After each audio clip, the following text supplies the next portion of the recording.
আমাদের লড়াই হবে গণতন্ত্রের বিরুদ্ধে, আমাদের লড়াই হবে সমাজতন্ত্রের বিরুদ্ধে।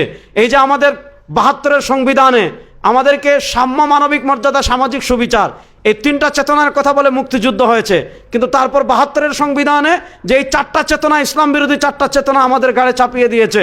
এই 4টা চেতনার বিরুদ্ধে লড়াই করে আমাদের মৌলিক যে শিরোনাম ছিল লা ইলাহা ইল্লাল্লাহ, সেই লা ইলাহা ইল্লাল্লাহর ভিত্তিতে বাংলাদেশ রাষ্ট্র কেমন হয়, এই কুফর এবং শিরকের বিরুদ্ধে মোকাবেলা করতে হলে আমরা যারা তাওহীদে বিশ্বাসী, আমরা যারা রিসালাতে বিশ্বাসী, আমাদের পারস্পরিক মতভেদ থাকবে, আমাদের পারস্পরিক ইখতিলাফ থাকবে, কিন্তু এগুলাকে আপন জায়গায় রেখে রাষ্ট্রীয়ভাবে যদি আমরা ইসলামকে বিজয় করার মিশন নিয়ে নামি, আমরা সবাই কেমনে ঐক্যবদ্ধ হব, আমরা সবাই কেমনে একসাথে কথা বলবো, আমরা কেমনে সবাই একসাথে এই ধরনের শিরকি কুফরি তন্ত্রমন্ত্রের মোকাবেলা করব, এটার ব্যাপারে আমাদের করণীয় কি? কারণ আলেমরা যেই ভাষায় কথা বলে, আলেমরা যেই সুরে কথা বলে, সাধারণ মানুষ কিন্তু ওইগুলা দ্বারাই প্রভাবিত হয়।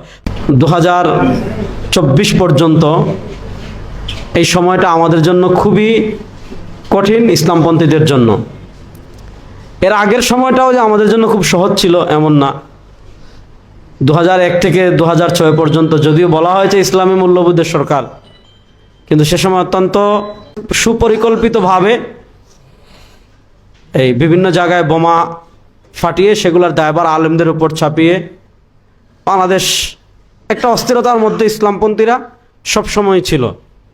এবং বাংলাদেশের রাজনীতিতে আমরা আমাদের ছোট্ট এই পথ চলা যতটুকু দেখেছি, সবাই ইসলামপন্থীদের মাথায় লবণ রেখে বরে খাওয়ার একটা ধান্দা সবসময় করে। এর কারণ, একটা মৌলিক কারণ হলো যে আপনাকে অন্যজন ব্যবহার করতে পারবে কখন? যখন আপনি ব্যবহৃত হবেন। আপনি যদি ব্যবহৃত না হন, আপনাকে কেউ ব্যবহার করতে কখনো পারবে না। দেখেন, ইসলামের কিছু সংঘাত আছে, আদর্শিক সংঘাত। যেমন সেকুলারিজমের সাথে আমাদের সংঘাত, আমাদের ইমানের সাথে আদর্শিক সংঘাত। ন্যাশনালিজম তথা জাতীয়তাবাদের সাথে আমাদের সংঘাত, আমাদের আদর্শিক সংঘাত। গণতন্ত্রের সাথে আমাদের সংঘাত, আমাদের আদর্শিক সংঘাত। সমাজতন্ত্রের সাথে আমাদের সংঘাত, এগুলো আমাদের আদর্শিক সংঘাত। আদর্শের জায়গা থেকে আমরা যেমন সেকুলারিজমের বিরোধিতা করি, আমরা যেমন ধর্মনিরপেক্ষতার বিরোধিতা করি, ঠিক আদর্শের জায়গা থেকে আমরা তেমন ন্যাশনালিজম তথা জাতীয়তাবাদের বিরোধিতা করি। ধর্মনিরপেক্ষতা যেমন কুফর, জাতীয়তাবাদও তেমন কুফর। ধর্মনিরপেক্ষতা যেমন ইমান বিধ্বংসী, জাতীয়তাবাদও তেমন ইমান বিধ্বংসী। ধর্মনিরপেক্ষতার সাথে কোনো মুসলমান যেমন আপোষ করতে পারে না, ধর্মনিরপেক্ষতা যেমন কোরআন সুন্নাহ বিবর্জিত একটা মতবাদ, ইসলামের সাথে এটার কোনো সম্পর্ক নাই, ঠিক তেমনি ন্যাশনালিজম, জাতীয়তাবাদ এটা ইসলাম বিবর্জিত একটা তন্ত্র মন্ত্র, এটার সাথে ইসলামের কোনো সম্পর্ক নাই। আমাদের বাংলাদেশের একটা দুঃখজনক বাস্তবতা হলো, আমাদের 1947 পরবর্তী 71-এর স্বাধীনতার সময়, আমাদের স্বাধীনতার সময় আমাদের মুক্তিযুদ্ধের চেতনা বলা হয়েছিল সাম্য, মানবিক মর্যাদা, সামাজিক সুবিচার। এবং স্বাধীনতা যুদ্ধ শুরু হয়েছিল 16ই মার্চ। 10 এপ্রিল যে স্বাধীনতার ঘোষণাপত্র পাঠ করা হয়েছিল পুরা জাতির উদ্দেশ্যে, যে কি লক্ষ্য এবং উদ্দেশ্যকে সামনে রেখে আমরা মুক্তিযুদ্ধ করছি। তো যুদ্ধ শুরুর মাত্র 14 দিনের মাথায় যে স্বাধীনতার ঘোষণাপত্র পাঠ করা হয়েছিল, সেখানে মুক্তিযুদ্ধের চেতনা বলা হয়েছিল সাম্য, মানবিক মর্যাদা এবং সামাজিক সুবিচার, এই 3টা। এর পরবর্তীতে মুক্তিযুদ্ধের শেষের পর 72-এর সংবিধান লেখা হলো ভারতে বসে। এই ভারতের প্রেসক্রিপশনে তখন থেকেই আমাদের উপর দিল্লির আধিপত্যবাদ শুরু হয়েছে। তারা আমাদের উপর সেকুলারিজম চাপিয়ে দিয়েছে, ধর্মনিরপেক্ষতা সংবিধানে, জাতীয়তাবাদ চাপিয়ে দিয়েছে, গণতন্ত্র চাপিয়ে দিয়েছে, সোশ্যালিজম তথা সমাজতন্ত্র চাপিয়ে দিয়েছে।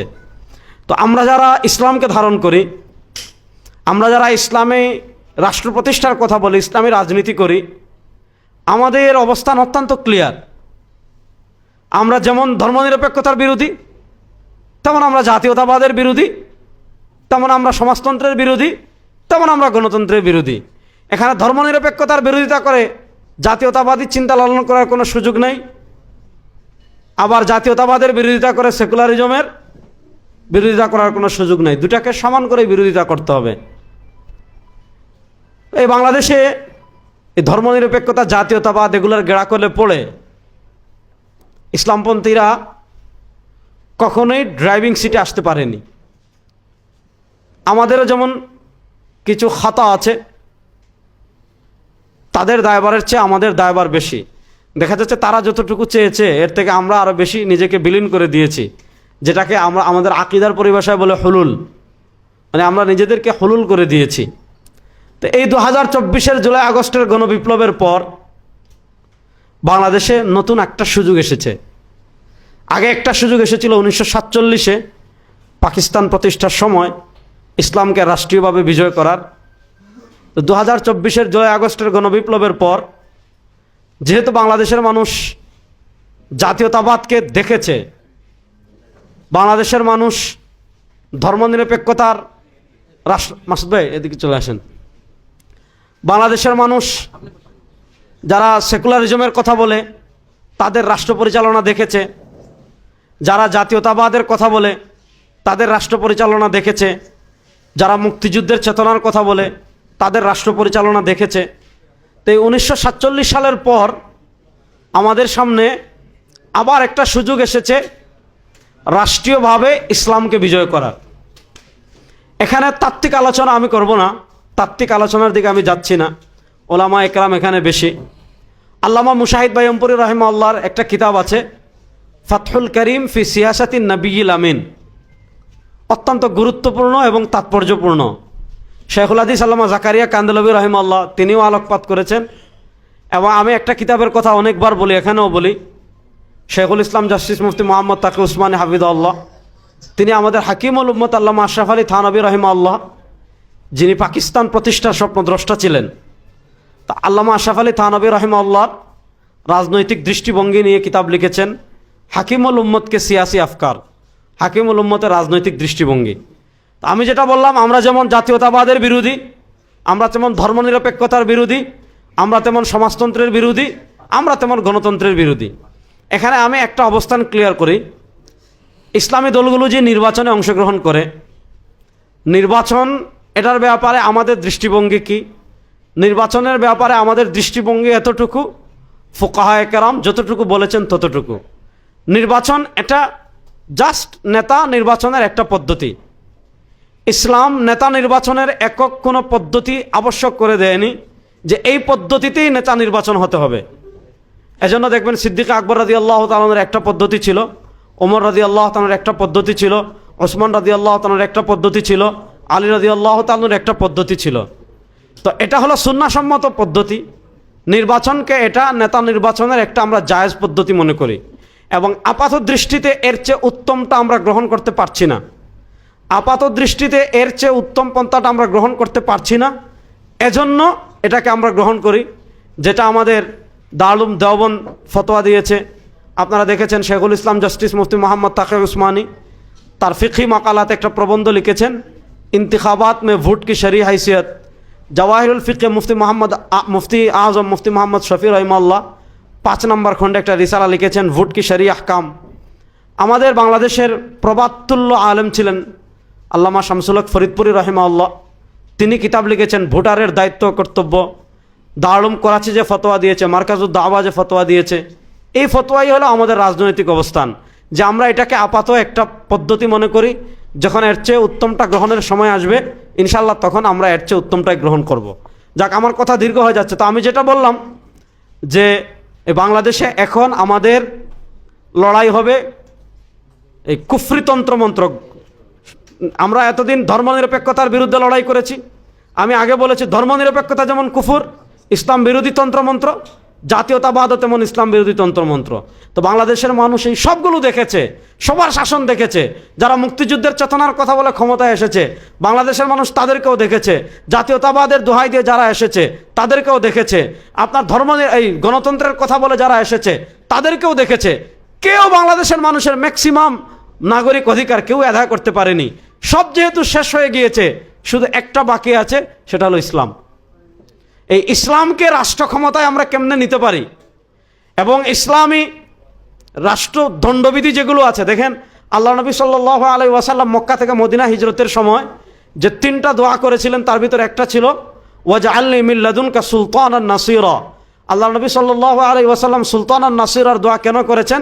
তাফসির ইবনে কাসিরে আল্লামা ইমাদুদ্দিন ইবনে কাসির রাহিমাহুল্লাহ ইমাম কাতাদা রাহিমাহুল্লাহর বক্তব্য নকল করেছেন যে লিইকামাতি ফারাইদিল্লাহ ওয়া লিইকামাতি দীনিল্লাহ ওয়া লিইকামাতি হুদুদিল্লাহ। আল্লাহ নবী সাল্লাল্লাহু আলাইহি ওয়াসাল্লাম মক্কার 13 বছরে তিনি উপলব্ধি করেছিলেন যে আল্লাহ তাকে যে শরিয়া দান করেছেন, আল্লাহ তাকে যে দ্বীন দান করেছেন, আল্লাহ তাকে যে হুদুদাত দান করেছেন, এটা যদি পরিপূর্ণ বাস্তবায়ন করতে হয় রাষ্ট্র লাগবে, ভূখণ্ড লাগবে, ক্ষমতা লাগবে।